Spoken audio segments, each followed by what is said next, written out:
दोस्तों वारी एनर्जीज के आईपीओ ने धूम मचा दी है। देख सकते हो कि अब अलॉटमेंट भी हो चुकी है और मंडे को लिस्टिंग होने जा रही है और लिस्टिंग दमदार होने की पूरी उम्मीद है। लेकिन अचानक जीएमपी में गिरावट देखने को मिली है। क्या ये गिरावट और होने जा रही है और लिस्टिंग कहाँ तक हो सकती है उसको समझने की कोशिश करेंगे। अब जिनको अलॉटमेंट नहीं लगा है उनका रिफंड अभी काफ़ी लोगों का वापस नहीं आया है, तो कब तक रिफंड आएगा उसको भी समझने की कोशिश करेंगे।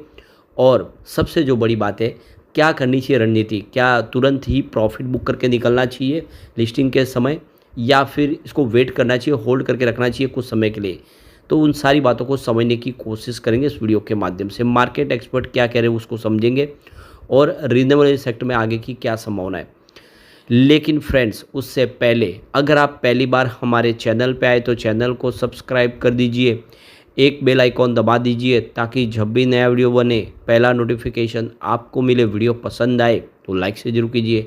चलो फ्रेंड्स वीडियो स्टार्ट करते हैं। मैं हूँ आपका दोस्त एस बी दवे और हमारे अपने चैनल ऑनलाइन कमाई में आपका बहुत बहुत स्वागत है। अब वारी एनर्जीज़ की बात करें तो ये वारी रिन्यूएबल एनर्जी की कंपनी की पेरेंट कंपनी है। वारी एनर्जी अगर आप देखें तो इसकी जो मुख्य कंपनी है वारी रिन्यूएबल, वो ऑलरेडी यहाँ पे बाज़ार में पहले से लिस्टेड है और पिछले कुछ सालों में इसने 66,000% का बम्पर रिटर्न दिया है।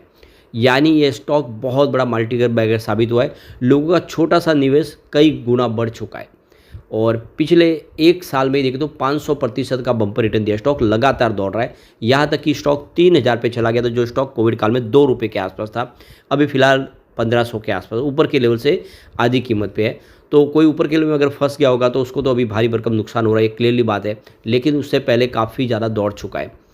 अब वारी एनर्जीज़ के आईपीओ ने इस बार कमाल कर दिया और आप देख लो कि टोटल कुल 79 गुना सब्सक्राइब हुआ आईपीओ और उसमें रिटेल कैटेगरी की बात करें तो 11.27 गुना सब्सक्राइब किया गया रिटेल इन्वेस्टर ने।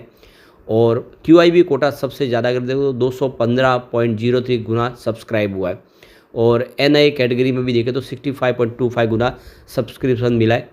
तो कुल मिला के देखिए ग्रे मार्केट में इसका प्रीमियम काफ़ी अच्छा चल रहा है इस समय और जो है देखो लिस्टिंग दमदार होने की पूरी उम्मीद है, उसमें कोई सवाल नहीं है। पूरी उम्मीद है कि इन्वेस्टमेंट डबल हो सकता है, काफ़ी लोगों को शेयर अलॉट भी हुआ। अब वारी रिन्यूएबल एनर्जी की बात करें तो ये 1999 में कंपनी की शुरुआत हुई थी और देखिए सोलर सेक्टर में कंपनी ने अपनी एक बहुत मजबूत पोजीशन बना ली है। लगातार तेज़ी से कारोबार बढ़ रहा है। ईपीसी सेगमेंट में कंपनी काफ़ी अच्छा कर रही है। तो कंपनी पहले से बेहतर कर चुकी है ये और लोगों को मालामाल भी कर चुकी है। अब क्या दूसरी बार फिर मालामाल करेगी? तो वारी एनर्जीज़ का आईपीओ आने के बाद से ही कंपनी फिर से खूब चर्चा में है।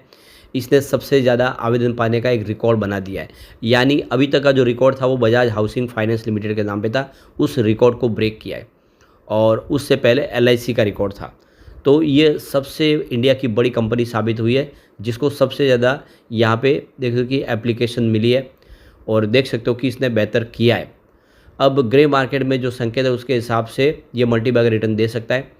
एक्सपर्ट इस आईपीओ को लेकर लॉन्ग टर्म में बहुत ज़्यादा बुलिश है क्योंकि रिन्यूएबल एनर्जी सेक्टर में ग्लोबल स्तर पर तेज़ी से उभरा है और कंपनी का जो मार्केट में एक जो मजबूत स्थान है उस हिसाब से ग्लोबल मार्केट में भी कंपनी अच्छा काम करी है, एक लीड प्लेयर बना हुआ है। तो आने वाले इसमें भी बेहतर कर सकता है। नहीं अगर आप लॉन्ग टर्म के लिए होल्ड करेंगे तो भी आपको अच्छा रिटर्न मिल सकता है। तो मार्केट लीडिंग प्लेयर कंडीशन में है, उसकी फाइनेंशियल कंडीशन भी काफ़ी स्ट्रॉन्ग है। कंपनी सोलर मॉड्यूल के मामले में भारत का सबसे बड़ा एक्सपोर्टर है। ये कंपनी बहुत सारे देशों में अपने सोलर मॉड्यूल एक्सपोर्ट करती है। वही घरेलू स्तर पर भी इस कंपनी की 44% की एक्सपोर्ट के तौर पर भी हिस्सेदारी है। कंपनी के पास 13.3 गीगावाट का ऑर्डर है जो फाइनेंशियल 2021 की तुलना में 6 गुना ज़्यादा है। यानी कंपनी का कामकाज बहुत तेज़ी से बढ़ रहा है। आईपीओ साइब फंड का ये कंपनी ओडिशा में 6 गीगावाट की जो फैसिलिटी स्थापित करने में काम करेगी और यह फाइनेंशियल 2027 तक 20.9 गीगावाट क्षमता बनाने में इसको मदद करेगा। कंपनी का date to equity ratio 0.08x है जो इसी सेक्टर की अन्य कंपनियों विक्रम सोलर के 1.8 गुना और वेब सोलर एनर्जी के 1.7 गुना और प्रीमियम एनर्जी के 2.3 गुना से काफ़ी कम है।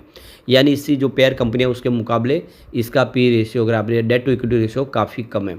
कंपनी के 3 साल का रिवेन्यू सीएजीआर 80% के आसपास है। वही एबिटाडा सीएजीआर इस समान अवधि में 154% के आसपास है। तो आगे भी कंपनी की ग्रोथ जारी रह सकती है और ये उम्मीद से बेहतर है इसका कामकाज। अब यहाँ पे आईपीओ को लेकर स्वस्तिक इन्वेस्टमेंट की वेल्थ प्रमुख शिवानी न्याती के अनुसार वारी एनर्जी के लिए एक मजबूत लिस्टिंग की उम्मीद है।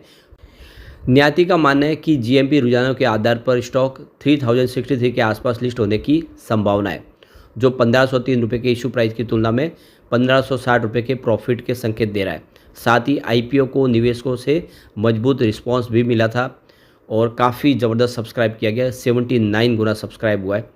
तो देख सकते हो कि यहाँ पे जीएमपी के हिसाब से एकदम शानदार लिस्टिंग की यहाँ पे उम्मीद दिख रही है।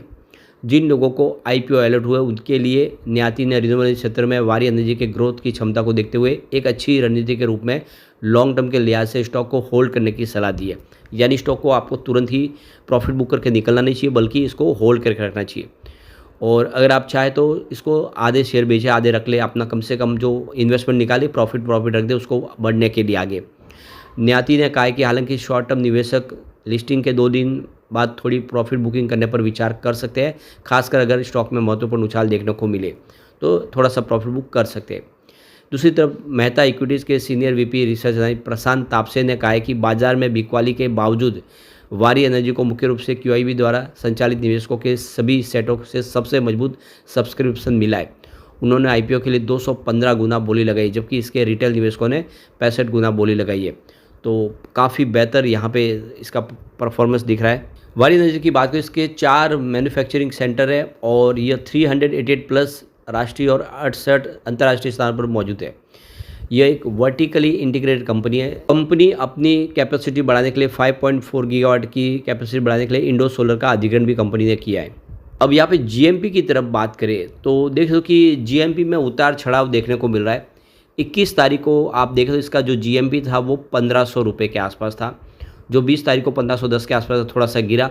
फिर 22 तारीख को अगर आप देखें तो जीएमपी गिर के 1375 के आसपास आ गया और 23/10 को जीएमपी फिर से बढ़ के 1510 तक पहुंच गया और 24 जनवरी को तो ये 1590 तक पहुंच गया।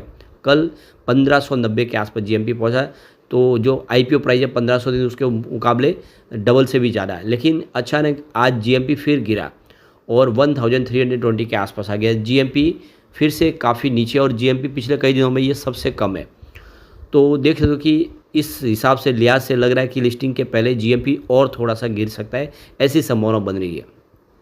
अब तो काफ़ी लोगों को अभी भी आईपीओ अलर्ट हुआ कि नहीं वो पता नहीं चल पा रहा, तो आप एनएससी की वेबसाइट पे जाके आराम से चेक कर सकते हैं और वेबसाइट खोल के वहाँ पे लॉगिन करना है, आपको यूजर नेम या पासवर्ड डालना है और जो प्रोसेस फॉलो करने के लिए वो सारे प्रोसेस फॉलो करने हैं। पैन कार्ड और या फिर एप्लीकेशन नंबर डाल के आप यहाँ पे सारी की सारी डिटेल ले सकते हैं। और ऐसे ही आप link in time India private limited की वेबसाइट पर जाकर भी कर सकते हैं। वो सारी डिटेल यहाँ पे दी, आप जाके उसको चेक कर सकते हो। उसके हिसाब से अपनी एप्लीकेशन को देख सकते हो कि एप्लीकेशन उनकी पास हुई है, रिजेक्ट हुई है। काफ़ी लोग हैं उनके देख सकते हो कि आईपीओ में शेयर अलॉट नहीं हुए, लेकिन पैसे अभी तक उनको वापस बैंक में नहीं मिले। तो कोई चिंता की बात नहीं है, आपके जो रकम है वो होल्ड की हुई है बैंक ने। जैसे उनको मैसेज आएगा वो आपकी जो भी अमाउंट है उसको रिलीज़ कर देंगे, तो जल्दी आपके अकाउंट में आ जाएगा। कोई चिंता की बात नहीं है। लेकिन फ्रेंड्स, कोई भी इन्वेस्टमेंट करने से पहले अपने फाइनेंशियल एडवाइजर से एडवाइस ले ले या अपना खुद का रिसर्च करें, क्योंकि मैंने वीडियो आपके एजुकेशनल पर्पज़ के लिए ही बनाया। वीडियो पसंद आए तो लाइक से जरूर कीजिए और चैनल को सब्सक्राइब कर दीजिए। Thank you friends.